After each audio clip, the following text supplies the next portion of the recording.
Welcome to Inspire Me with Jay, a podcast focusing on meditation, the near death experience, and all things spiritual.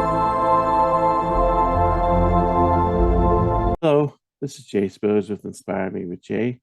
Today I don't have any guests again, but I'm hoping next week and the week after to have guests lined up. If you have an NDE, or you work with meditation, or you have something spiritually good to bring, just send me a DM or an email and you can come on the show and talk yourself. But today we're going to talk about the life review, which a lot of people during near-death experiences have. Basically, the life review is where your entire life is relived and you see everything happening that happened in your entire life. You feel everything that you felt, but you also feel everything that everyone else felt as they were interacting with you. And if you start to think about it, it basically means you really don't get away with anything, because all the harm that you cause someone, you're going to experience it and experience it as they experienced it. So when you think about really horrible things, like a guy that rapes and murders a little girl, and we get so emotional about it and so upset, but everything that he does, everything that he did, he's going to experience anyway. And he's not only going to experience what he caused his direct victim, the little girl, but he'd experience everything that he caused to her parents, to other family members, to friends of the family. And so he's not getting away with anything. And I can remember one NDE, Damian Brinkley, who was talking about, he was an assassin during the Vietnam War, and he would assassinate key generals, and he would not only experience everything they felt as they were dying, but he would experience what the families did. So when you start to put it into perspective, it sort of takes away a lot of the vindictiveness, a lot of the anger and hatred, because you pretty much know that guy's gonna have a lot to experience when he dies, right? So it kind of just chills down the anger, because it doesn't really matter what they've done. It's all going to be dished back out to them. But that's also true for us, because it's not just atrocious acts, but it's anything that you've said, a cruel word, an insensitive thing, will come back to you and you'll experience it from the other person's point of view. So that can be quite a scary proposition, to think, oh my gosh, I'm going to experience all the pain I've ever caused someone. And there's probably a lot of things you've forgotten about, or things you weren't even aware that you said, that caused a lot of pain to someone. And you're going to have to relive that. And in a sense, it's kind of like going through the lake of fire. If the lake of fire is allegorical, which many of us believe that it is, this could be literally the lake of fire. Going from the realm of hell, of darkness, into the life review could essentially plunge you into that trial by fire experience. And the life review in that sense can seem like it's retributive, that it's about retribution, but any retribution that's there is only secondary, because the main purpose of the life review is for spiritual transformation and to learn and to grow as a soul. And you don't just experience all of the harm that you caused others, you experience the good that you caused others and what they felt. And sometimes you may not even be aware of how much your action meant to someone, because you do something nice for someone and you think, oh, it's just a little thing. But then you see it in your life review and it was like, wow, this person was so changed and transformed by it. I had no idea that this little action that I took was able to do so much good. And what the life review teaches us is that there's a ripple effect to our actions, whether good or bad, that occurs, that you impact someone else's life and then they go on to impact other people's life, and on it goes, whether good or bad. So when you start to add in the rippling effect, that you start to affect multiple people many levels out, it can be a very profound thing to realize. Not only do we experience the harm or good that we do to other people, but we can experience harm or good done to animals as well. And we should say that most NDEs don't feel like they were judged by God, but that they were judging themselves. So we end up judging ourselves during the life review process, but we have clarity to see things as they really are. The life review is essentially living out the golden rule, because the golden rule is to do unto others as you'd have them do unto you. Well, you are literally connected to everyone else, and everything you do to others, it comes back to you and is experienced by you. And that can be kind of scary. The life review is one of the most spiritually transformative experiences that many NDEers talk about when they come back. That was one of the main things, in addition to feeling profound love, profound peace. It's one of the most transformative experiences. And in terms of experiencing harm, you don't just experience the harm that you cause others, but you really get insight into why others may have harmed you, that you get a little understanding of where that person was coming from, what that person was thinking, what that person was going through, their background that you may not even be aware of, so that it creates more understanding and empathy for people that harmed you. You get empathy for those you harmed as you feel the pain you caused them, but you get empathy for those that harmed you as you start to understand them better. So it's one of the most profound things that create empathy within a person. And is there applications that we can take in our everyday life? Before we die and have our life review, is there some way to take the life review and to apply it right now in our life and gain benefit? And I think the answer is yes. And I've seen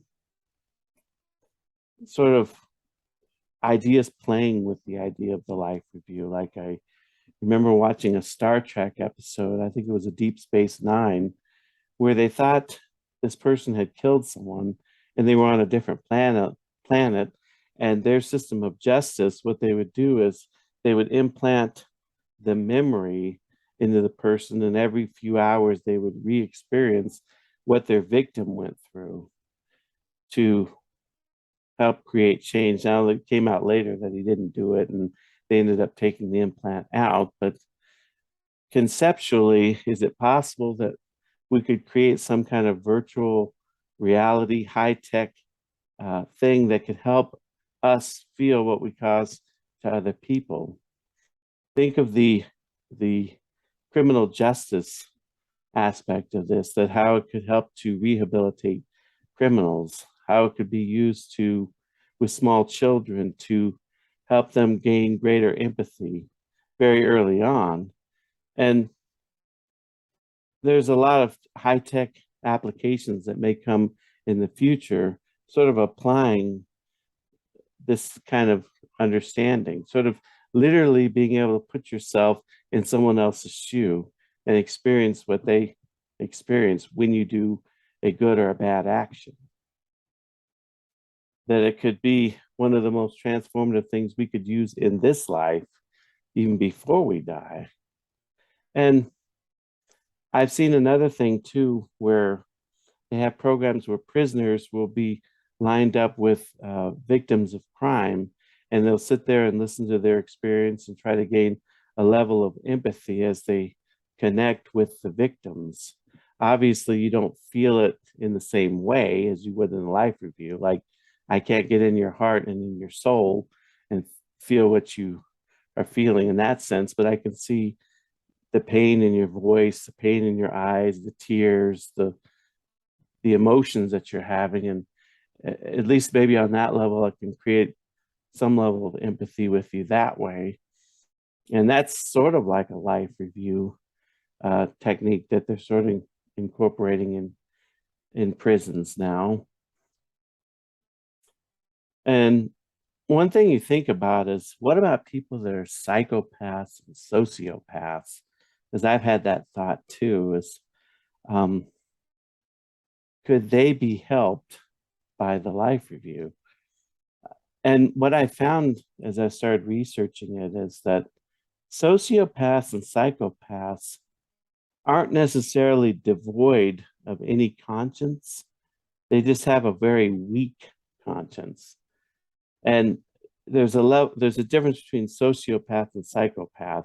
A sociopath is a lesser degree than a psychopath. A psychopath is more far gone. They have less of a conscience than a sociopath.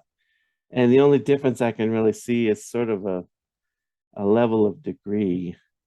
A sociopath just isn't as far gone. And of course, you sort of get things like narcissists thrown in there too, which is maybe even a lesser degree than those two. But from what I've learned from psychology is that there is treatments for them, and they are not beyond any help. And I think when you start to think from a spiritual perspective, that I definitely think that anybody can be helped through using life review type techniques to help people gain empathy and to move forward spiritually. And obviously, would you be able to tell if a psychopath or sociopath had genuinely changed? Because obviously, they can be very manipulative and can seek to fool you to gain certain advantages with you. And that's always a possibility. But it's sort of like what the Bible says, you'll know them by their fruits. So it's sort of a thing you observe over time and see that, is there any fruit to what they're saying? Have they really been transformed? Have they been truly born again, as we would say in Christianity, born of the Spirit? Has there been a profound transformation in them, or is it just a con game? And that's something that you just have to measure over time. And it's never going to be 100% foolproof because you can't get in someone's mind.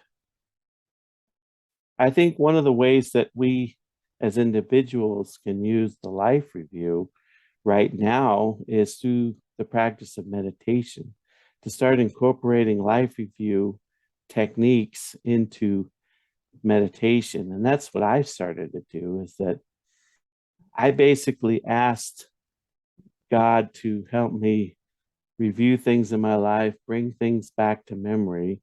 And a lot of times when I'm in a meditation, sometimes I'll consciously seek to review different parts of my life. Like, you can say, I'm going to review high school, I'm going to review young childhood, or I'm going to review when I was in college or whatever, and just think of different things. And a lot of times, as memories start to come forward, more and more will come. And sometimes they'll start to flow even when you're not consciously focused on it. Like, you could be meditating and basically something shoots back at you. Oh my gosh, I did this to this person, or I said that to that person. And you want to observe it, and you want to allow yourself to feel the emotion that you believe they may have went through, and try to really feel what they did. Don't just have empathy from the outside, but actually allow yourself to feel what they did. And when you're in a meditative state, you can often do that. So I just had to go through and basically ask for forgiveness, and not just ask for forgiveness from God, but I had to sort of forgive myself, because part of the process as you use the life review technique is the ability to forgive yourself. And sometimes that can be quite difficult. And I think there's an advantage because you realize where you've come from. Because if you see a memory in high school of how you treated someone, you may have already started to change from that point anyway, but at least you're recognizing it and you're acknowledging it and moving forward. And I think that can be a very positive thing. Now, I have heard from a couple NDEs that it might be possible if you deal with an issue now, you won't see it in your life review, or if you do see it, a lot of the passion and feeling will be detached from it. So it can save you some pain and some of the shock when you do go into your actual life review on the other side. So it's beneficial. It's sort of a way to repent, if you will, right now, to change direction and to become more aligned with who you want to be, spiritually speaking. And it's not just during meditation that I have life reviews going on, and it's not every meditation, but sometimes I'll be laying in bed about to wake up and I'll have the flashback. Like I'll just remember a memory and I'll feel it within myself. And then it's sort of like I have to seek forgiveness. I have to forgive myself. I have to see it in perspective from where I was at that point. And another thing too is I sort of shower myself with love, because I start to realize that this was part of my journey. This was part of the growing and learning process. And now I'm just going to go move forward, but I'm going to love myself for where I was at that point and then move forward. So you shower yourself with love and with understanding and with empathy. Just like, remember in the life review, when you see others that harmed you and you're able to understand where they were coming from, try to understand where you're coming from.